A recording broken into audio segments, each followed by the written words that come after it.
Hello বন্ধুরা, কেমন আছো সবাই? আমি তো ভালোই আছি। আজকে ছুটির দিন, আমাদের শাক ঘন্ট হবে, সেটা সুন্দর করে ধুয়ে নিচ্ছি। এখন তো মূলার শাকের দিন। মূলার শাক সুন্দর করে আমি ধুয়ে কেটে ঝুরি করে নিচ্ছি।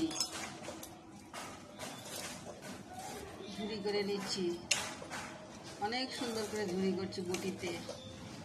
মূলার শাক ঘন্ট খেতে অনেক স্বাদ লাগে। মাছের মাথা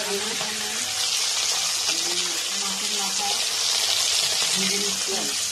মাছের মাথা দিয়ে মূলার শাক ঘন্ট হবে। দিয়ে দিলাম জিরা, দিয়ে দিলাম তেজপাতা, দিব কাঁচামরিচ দিয়ে তারপর আমি শাকটা ছেড়ে দেবো।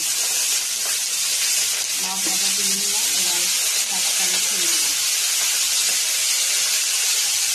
একটু দিয়ে দিব জিরে, দিয়ে দিব,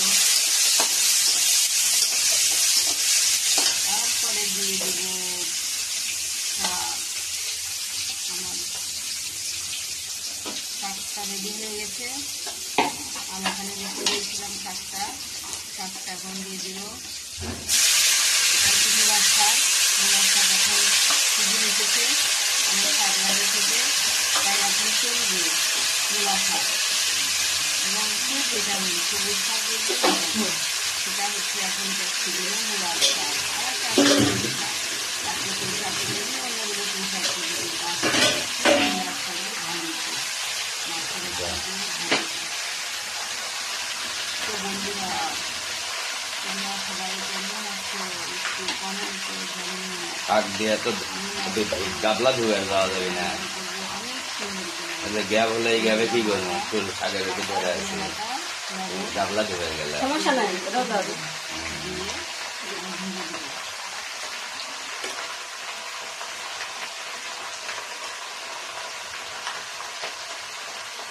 বড় ভিডিও হবে আল্লাহ জানে।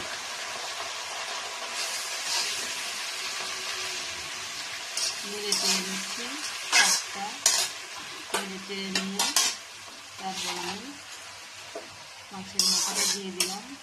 এবার আমি ভেজে দেবো। 10 মিনিট পরে শাকটা সিদ্ধ করে আমি আবার আসবো। হয়ে গেছে আমার শাকের ঘন্ট। এই যে দেখেন কত সুন্দর শাকের ঘন্ট, খুব সুস্বাদু শাক হয়ে গেছে। আমি ঢেলে নিলাম শাকটা। এটা হচ্ছে অনেক সুন্দর একটা ঘন্ট। এই ঘন্ট পেলে আমার আর কিছুই লাগে না খেতে। আমি